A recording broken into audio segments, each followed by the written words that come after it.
Tonight on KPBS Evening Edition, a new season begins. Go Padres! Yeah! Padres fans take over the gas lamp, and the team sends them home happy. We'll take you to opening day at Petco Park. A new resource for those helping asylum seekers in San Diego. How the county partnered with a local charity to open this new shelter. To get out without proper resources and support in community, it's very hard to transition. Palomar College gives a voice to human trafficking survivors. The new documentary produced by students and faculty that's challenging perceptions. I love living in a van. It allows me to expand my horizons and follow my dreams. And a look at van life at San Diego's beaches. Those who choose the lifestyle tell us why it works for them. KPBS Evening Edition starts right now.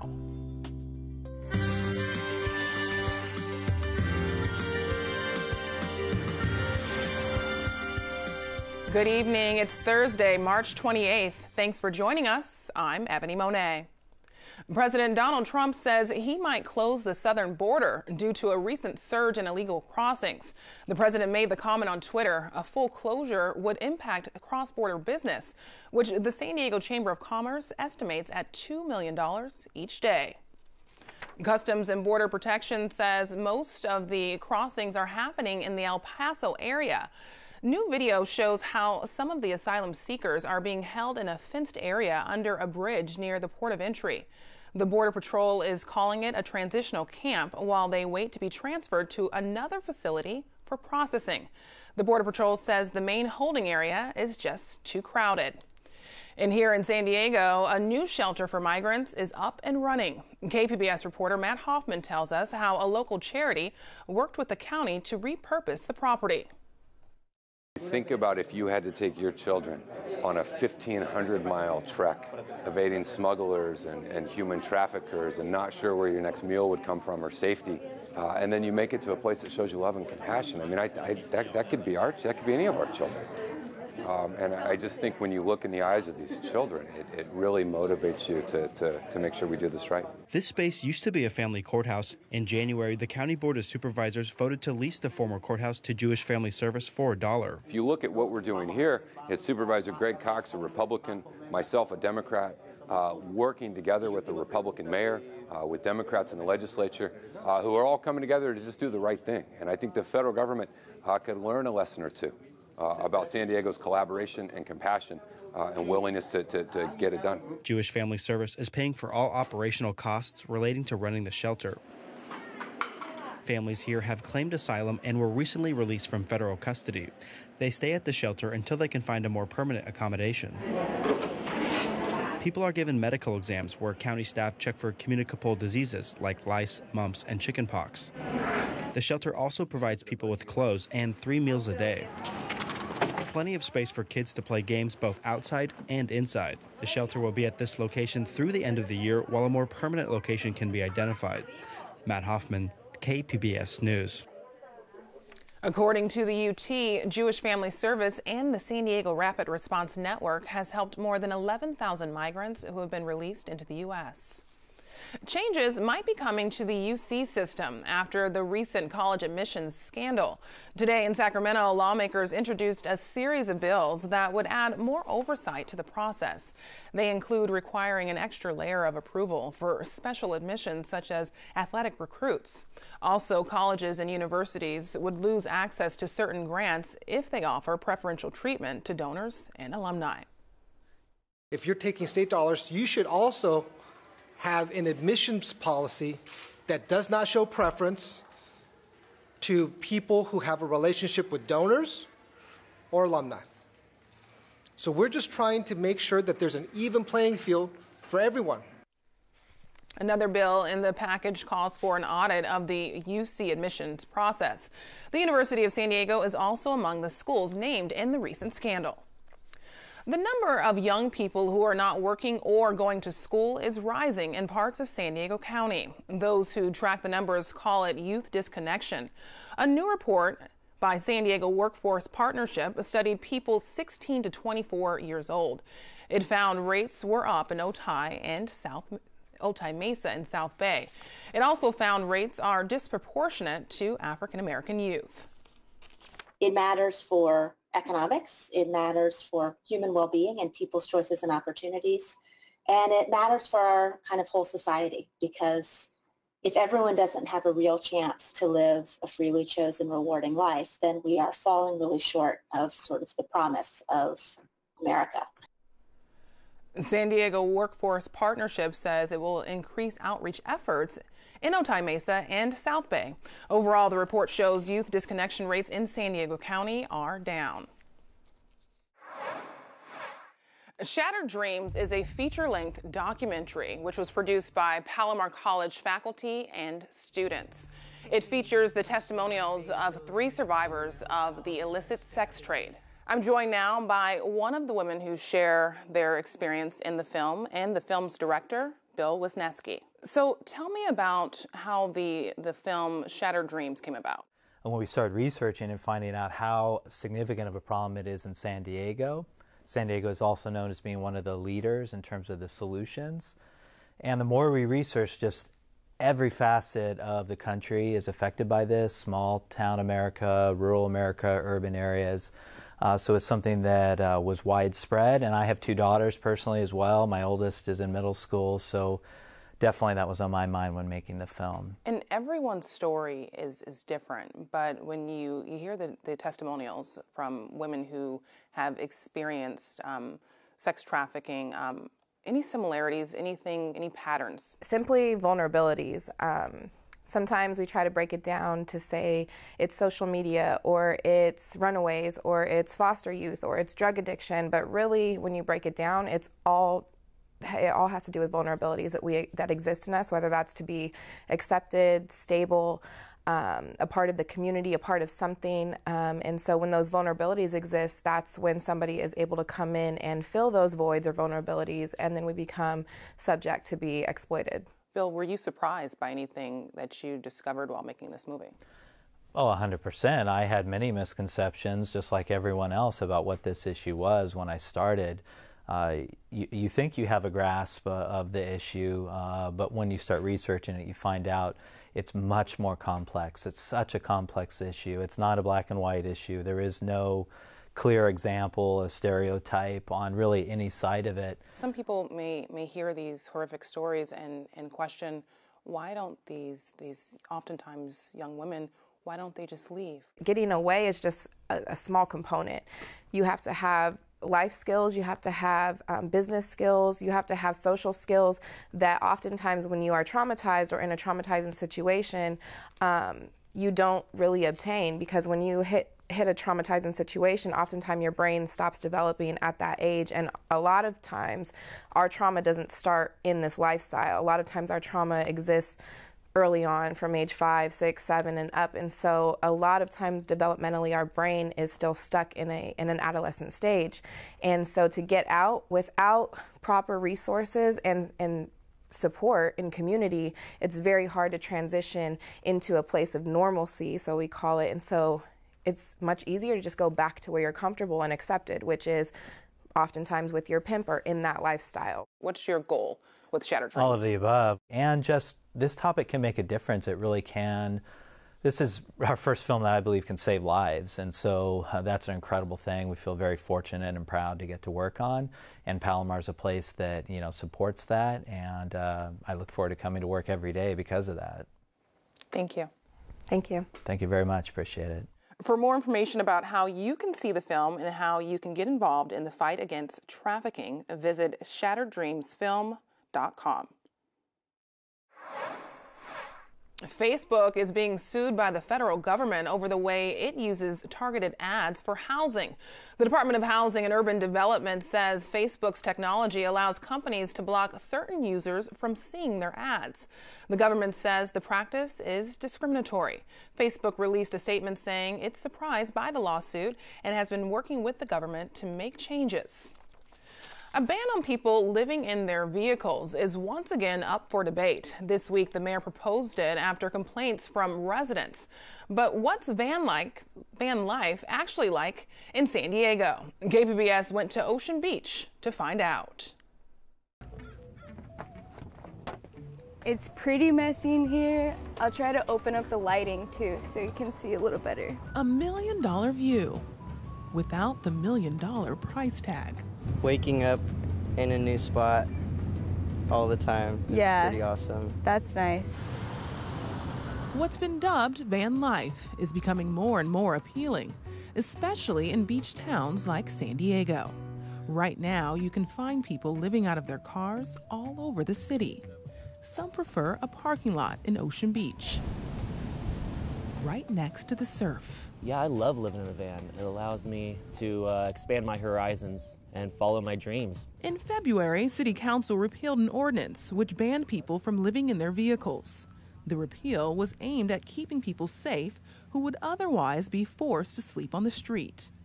However, due to the lack of affordable housing in the city, some have decided to use the repeal to bypass rent and opt for mobile living. One of the reasons why I chose to live in a van was to be able to help other people, but also it was because I was very unsatisfied with my life, because I was, when I was 24, 25, I was working in restaurants, and all I could really do was pay my bills, and I could go buy a video game or a case of beer, but I couldn't really afford anything else. Our philosophy is more so just like focusing on building a foundation that's more tangible and that we can create for ourselves, rather than like paying somebody rent for something that we're never going to own. It's a way of life that's allowed these three travelers to not only see the country for the last several years, but escape the norms of suburban living. I felt very confined, and when I told my friends about how I felt confined, nobody understood me at the time. So I met some travelers, and I hit the road. I get along with people who live in vans more than I get along with anybody. I do what I want. I really love this lifestyle, I think because of the amount of self-growth that I experience within myself. Growth is one thing, but what is it actually like to live in your van? I've gone through a few different vans, and it just takes a while to find the right van and to find the right routine. And it's really easy to live in a van. It's also really hard. It's got a bed in the back, hardwood floor, some cabinets to hold my books, and I keep all my kitchen gear in the back so I can just open it up, pull everything out, cook a delicious meal for me or my friends. And gets horrible gas mileage. It gets messy every day, so we have to clean every day. There's a lot of challenges with the mechanics that we don't have money to pay for mechanics, so we learn these things on our own, and we're building out the bus, so we learn electrician, we learn plumbing, we learn carpentry. All these things we're teaching ourselves to provide a more sustainable future. But sustaining a life on a bus means being a little more creative. My favorite way to support myself is by making art and selling it. And we're gonna finish out like our little studio space right here for creating. And yeah, we gotta finish out the cabinets. Got a library up front.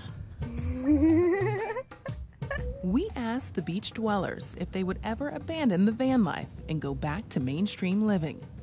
The answer was no.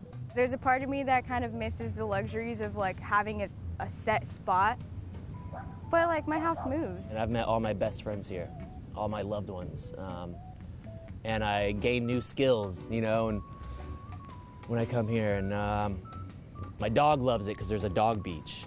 So I come back here every winter. I love it so much. The mayor will introduce the new vehicle ordinance next month. He's also proposing a safe parking program, which will designate lots for people sleeping in their vehicles.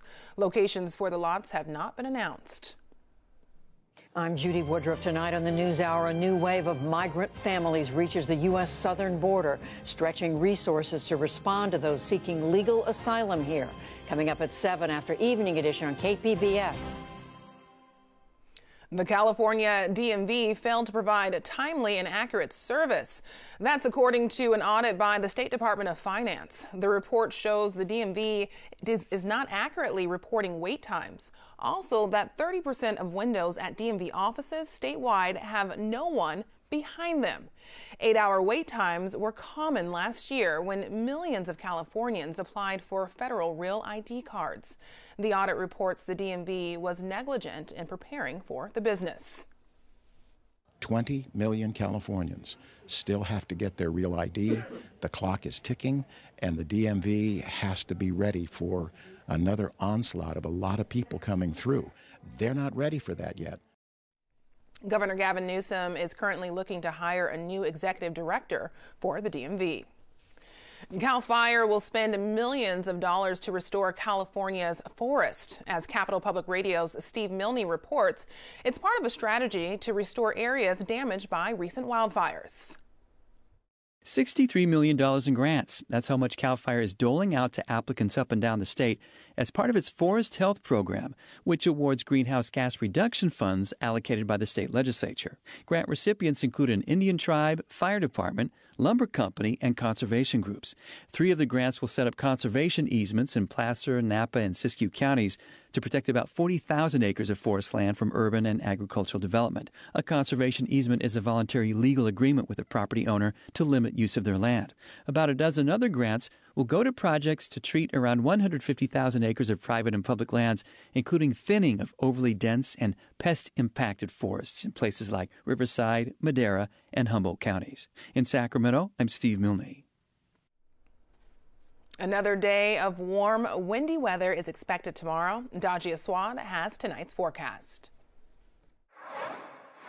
Earlier today, we were definitely feeling those winds out across San Diego County. Here's a look at some of the peak wind gusts. In Oceanside, 30-mile-per-hour winds were reported. Mount Laguna, 50-mile-per-hour winds have been reported. And in San Diego, 28-mile-per-hour winds from earlier today. So this is just one of the factors that we'll be feeling into your Friday, something to be aware of. We don't anticipate them to get any higher at this point in time. The good news is we're dry. You're looking at clear skies in San Diego tonight with the low 54, and across much of the San Diego County region, you're looking at a low 54 in Borrego Springs, 38 in Mount Laguna, and 43 in Oceanside. Continuing into Friday, warm air blasting its way across Southern California into Arizona and New Mexico. To our north, still unsettled showers in Northern California, Northern Nevada, and even making its way into towards Utah. But we're going to be feeling pretty nice here across San Diego with a high of 67, 66 in Oceanside,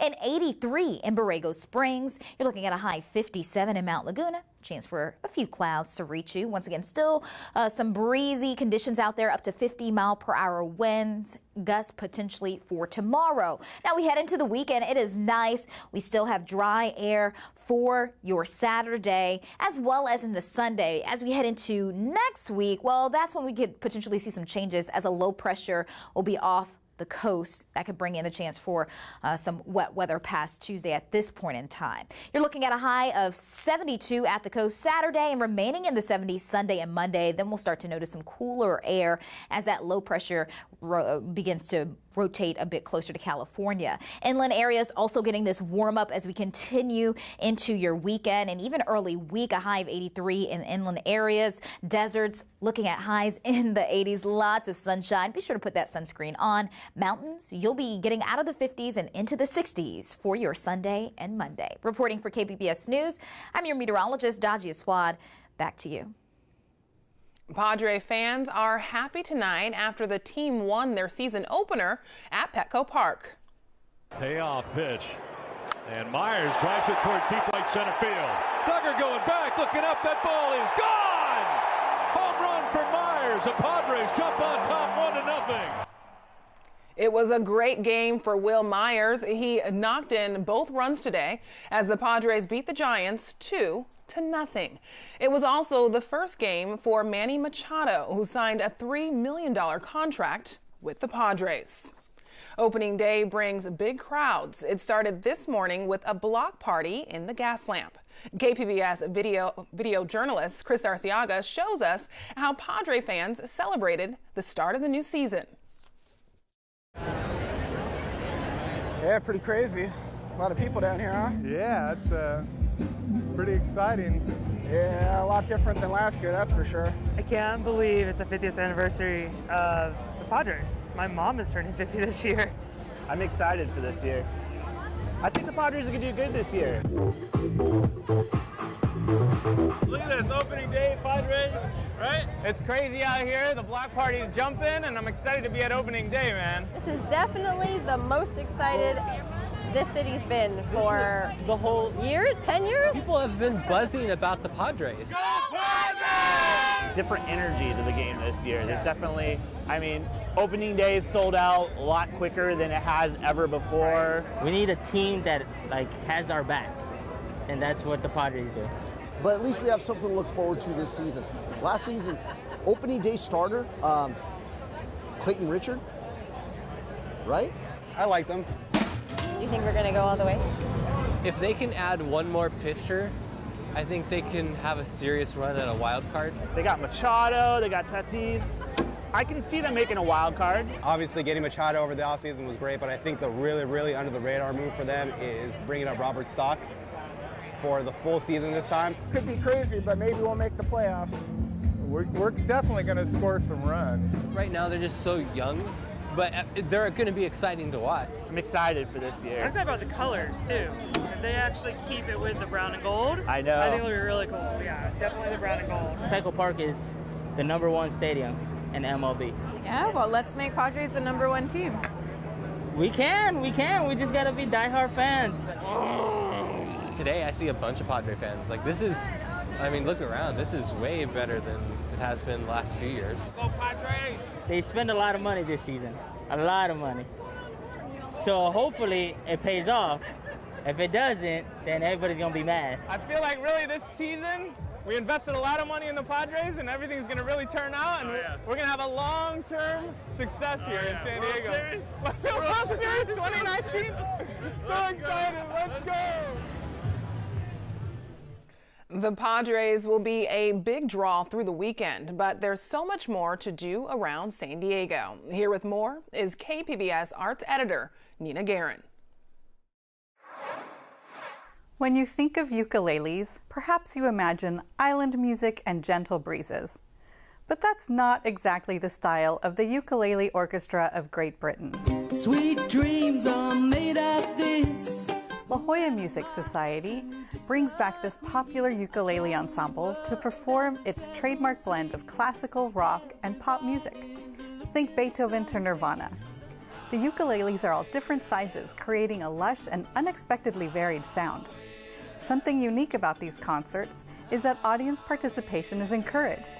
There's a video tutorial on the La Jolla Music Society website where you can learn a song for the play-along. August Wilson is considered one of America's best playwrights, and this weekend there will be a festival to celebrate his words and his legacy. August Wilson is one of the most influential American playwrights of our time. August Wilson wrote a series of 10 plays set in a different decade, exploring the African American experience in the 20th century. Intrepid Theater and the San Diego Central Library present an all-day event featuring student monologues, panel discussions, and a staged reading of Fences. This festival was created because next year San Diego will participate in the 2020 National August Wilson Monologue Competition. Finally, Cirque du Soleil returns with Volta, a big top production that celebrates the culture of street sports.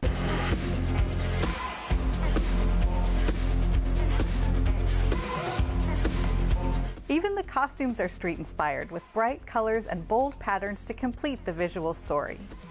Volta is the 41st original production, and it will be performed at the Del Mar Fairgrounds throughout April. For KPBS Arts, I'm Nina Guerin. Now here's a recap of tonight's top stories. President Trump says he might close the southern border due to a recent surge in illegal crossings. The president made the comment on Twitter. Customs and Border Protection says illegal border crossings this month are expected to reach 100,000. That's the highest monthly total in more than a decade. A new shelter for migrants is up and running in San Diego. The County Board of Supervisors recently voted to lease an old courthouse that was renovated by Jewish Family Services. The charity is covering the operational cost. The shelter is a place where families seeking asylum can stay until they find more permanent housing. State lawmakers want a review of the UC system's admission process. A package of bills would require an audit and more oversight to the admissions process. The plan is in response to the recent college admissions scandal, which led to dozens of criminal indictments. Now here's a look at what we're working on for tomorrow in the KPBS newsroom. On Morning Edition, Congressman Mike Levin talks to KPBS about his work with House Speaker Nancy Pelosi on a new climate change bill. And on Midday Edition, violent crime in San Diego, even though numbers are down overall in the city, we'll look at how some neighborhoods are seeing an increase. You can find tonight's stories on our website, kpbs.org/Evening Edition. Thanks for joining us. Have a great night.